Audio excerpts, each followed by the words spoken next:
How did a boy that wanted to be a Catholic priest end up becoming a drug cartel leader? With a $5 million bounty on him, he was second to Osama bin Laden as America's most wanted. He was so elusive, even his real birth date was unknown. Drug trafficking, murder, money laundering, gun running, and human trafficking are just a few of the things he championed, only to be turned in by a member of his own inner circle who survived not being killed by him. This man is so dangerous, they had to put him in a floating jail to prevent an escape attempt. Only the craziest gangsters can have the luxury to be on a prison boat in Colombia. He was responsible for producing 70% of the cocaine sold in Europe and in the United States.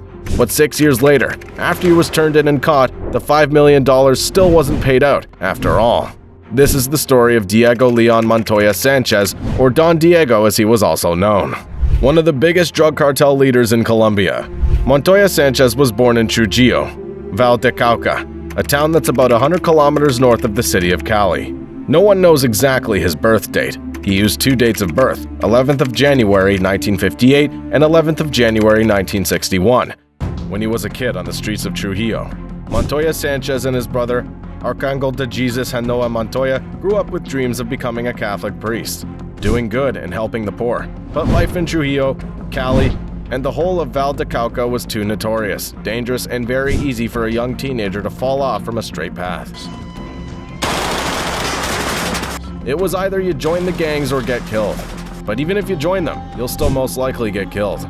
It's a life no teenager wants to dream of, but there was even something far beyond the control of Montoya Sanchez that even made being a Catholic priest very difficult: the growing global demand for cocaine. Right from the 60s, 70s, and through to the early 2000s, Colombia had the notorious distinction as the world-leading producer of coca and one of the largest supplier of heroin to the United States. But why? The answer to that can be found in the massive demand for psychoactive drugs in the 60s and 70s, in the United States and Europe. And the world turned to Colombia, especially the western part of Colombia, for supply. It was in this type of environment that Montoya Sanchez and his brother, and now Montoya, grew up in. Together with his brother, in the mid-1980s, they ran several cocaine laboratories which served many traffickers. But soon enough, like any successful business, Montoya Sanchez expanded his operations into smuggling plane loads of cocaine from Colombia to Mexico in the late 80s. Montoya Sanchez was believed to have supplied cocaine to the most prominent Mexican traffickers for onward distribution to the United States. He and his brother eventually rose to become the leaders of the powerful Cartel del Norte de Valle, or the North Valley Cartel, which was based in the city of Cali. Together with other major Colombian traffickers, their cartel became one of the most powerful organizations in the illegal drug trade. Gone were the days of petty cocaine peddling. Business had grown immensely, and the wealth that came with it was far from the wildest imagination of the young teenager who wanted to become a priest. What else could any young man want? Cars, money, woman. Montoya Sanchez had it all. He was a billionaire. By the early 90s, Montoya's operations had expanded to maritime smuggling, using go-fast boats and fishing boats to smuggle between 1 to 6 tons at once. The cartel rose to control the international cocaine and heroin market during the second half of the 1990s, when the Cali and Medellin cartels fragmented, after the death of Pablo Escobar and other leaders in 1993. For more than 2 decades, Montoya Sanchez and his group, which also included his brother, and now Montoya, were responsible for bringing in close to 1.2 million pounds of cocaine into the US in a space of a few years, with a street value of over $10 billion. As the money flowed, so also was the blood of countless people. Life seemed to be perfect, for Montoya at least. But the police and special military forces tried many times to end the plague of cocaine traffickers in Colombia. Even after the death of Pablo Escobar, the cocaine problem just kept growing. So at this point, you might be wondering, I guess this guy was eventually captured, right? And did I hear you say the bounty on him was not paid out eventually? You're right, but I'll get to that in a short while. Also, don't forget to like the video and subscribe to Max Corrupt. Alright, moving on. Montoya's organization ordered well over 1,500 assassinations. Like any other cartel, Don Diego used acts of kidnapping, torture, murder, and dismemberment against rival drug traffickers or any associates that are not loyal. They killed anyone and everyone, including members of the police force and innocent civilians. As a matter of fact, the deaths of policemen in particular were used to pass a message across to the Colombian police force to back off. Almost a day didn't go by without a bullet-riddled or decapitated body on the streets of Cali. One of those people killed was John Jairo Garcia. John Jairo Garcia was Montoya's close ally who was mercilessly murdered by the Norte de Valle cartel in 2003. Also in January 2003, another major Colombian cocaine trafficker, Miguel Solano, was also murdered in the coastal city of Cartagena, Colombia. This was also quickly followed by the murder of another major drug trafficker, Julio Fabio Ordinola. Ordinola surrendered to Colombian authorities after negotiations with the prosecutor that was to ensure that he served less than 5 years in prison. Part of the plea deal was for him to cooperate with authorities to get other high-ranking traffickers like Montoya Sanchez caught. Ordinola, in particular, was the first leader of the Cali cocaine cartel to surrender, after publicized negotiations with the police, and he was going to snitch on Montoya. But a special group sponsored by associates of Montoya Sanchez, known as Muerte a Sapos Americanos, or Death to American Snitches, carried out the murders. Don Diego admitted that his organization's practices included using violence and murder against people his organization feared were snitches. But how was he caught, you may ask?